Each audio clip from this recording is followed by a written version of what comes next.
Hello everyone, my name is Nick Dettmann, and welcome to the first video of the Dettmann Media Podcast. Really thank you for joining me today, and this is kind of a new thing for me, so bear with me as I kind of learn this little process of about podcasting.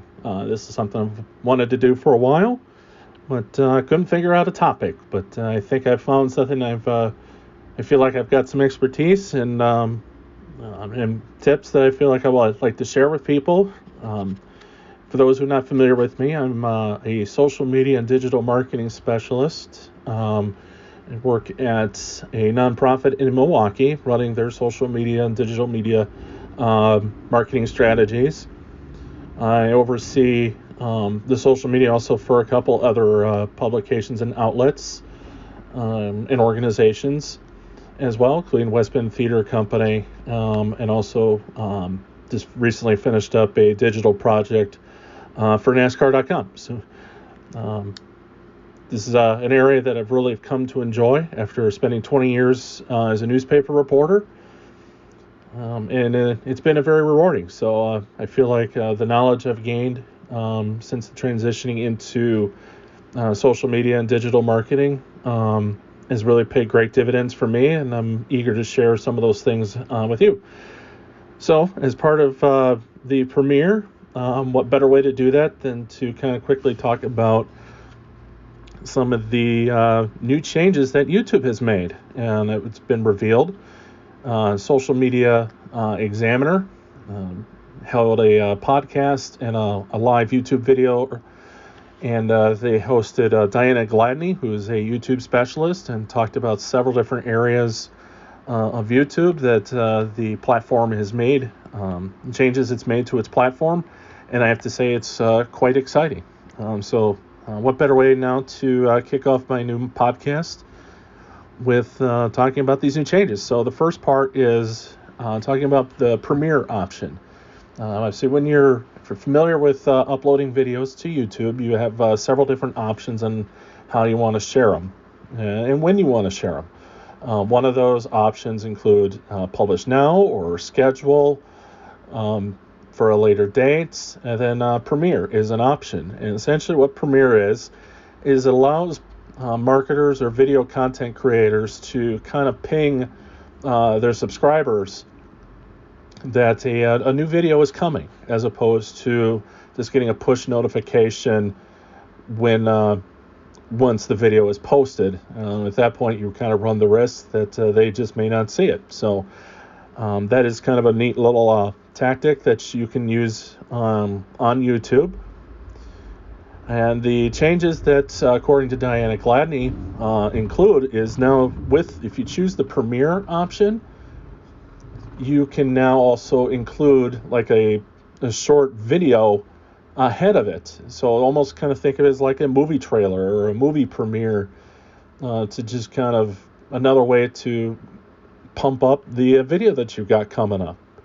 You could set it for anywhere, but really however long you want, but Diana suggested maybe the 30, 45, 60 seconds is the best way to do it. Therefore, you give them kind of enough time to get the little exposure about what your video is, and kind of makes them think about when you do wind up posting it, that they'll be ready to see it and be more eager to see more of it. So really kind of a neat change for YouTube in that respect, as a way to kind of up engagement between video content creators and YouTube users as well. A couple tips that Diana mentioned were it's best to use these premieres and the premiere option for more of your longer form videos. So videos at least 10 to 15 minutes long. And don't premiere every video, because at that point then you're just maybe kind of overloading people and more turning them off. So really, when you have a video, kind of think about it this way, is whether if it's something that you can share normally, or something that you feel is maybe it's a project that you've been working on long term, and then something you're really excited about and really can be a big thing for your brand, then maybe consider using Premiere. So you kind of pick and choose what you want to use or should use when using the Premiere YouTube option. But the idea of adding a quick promo or a quick teaser video before a Premiere video is a neat little concept. Another change has to do with analytics, and YouTube has definitely tried to improve its game in terms of what it offers to content managers and video creators about the analytics that's available to them and how quickly they get it. Getting that first 24 hours is certainly very crucial, because if in that 24 hours, you're going to certainly see whether your video is resonating with anybody.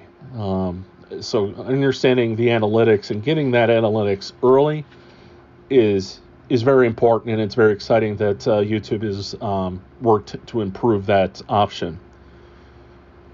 Another option that's been changed that YouTube has worked on, and this is a big one here. I thought this one, outside of the Premiere one, was the second biggest thing, was the adoption, or not necessarily adoption, but the enhancement use of hashtags. And what hashtags, if you're not familiar with hashtags, very popular, obviously, with Twitter and Instagram, a very necessary part of those two platforms, even more so on Instagram.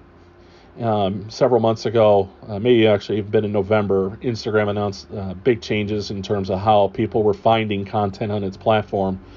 Because for a while, it was just hashtags. So if you had a post that had no hashtags, it was nearly impossible to find in searches. But now Instagram, has kind of adopted a keyword search options as well. So it's just kind of enhance and aid marketers and users specifically to find content on Instagram. So, and that's kind of what YouTube is doing here. Not really known for doing hashtags. They have more things called tags, but I think hashtags are going to be a good thing on YouTube. It looks like 3 is the recommended one, and I think in a couple times I've used hashtags with video, it's the same thing. It just goes up to the first 3. So really you have to pick and choose carefully which hashtags you want to use and how you want to connect your content with users on YouTube. But it also still provides another search tool, as opposed to just doing keywords, which is more or less what we're used to in YouTube. Having hashtag searches is very, very good too. And will be very useful for video content creators. It's just another way for us to try and get our videos in front of people. And another recommendation that in regards to hashtags that I thought was even better was it's not a bad idea to go back through all your old videos and start putting hashtags on those videos. Update the videos because that's just going to help find those videos as well. So I think that's a very key important part right there too. So lots of exciting changes for YouTube that were revealed and discussed here today by Diana Gladney and also Michael Stelzner from Social Media Examiner.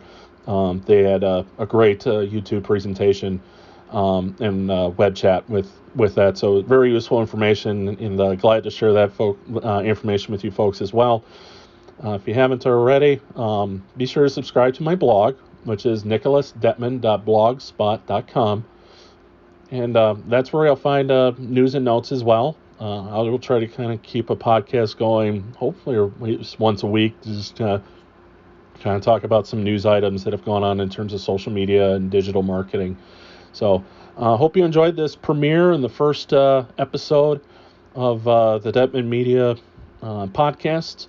Again, subscribe to my blog where you'll find more information about not only social media updates and digital marketing updates, but also some of the projects I've worked on in the past. So thank you, everyone, for joining me today, and we'll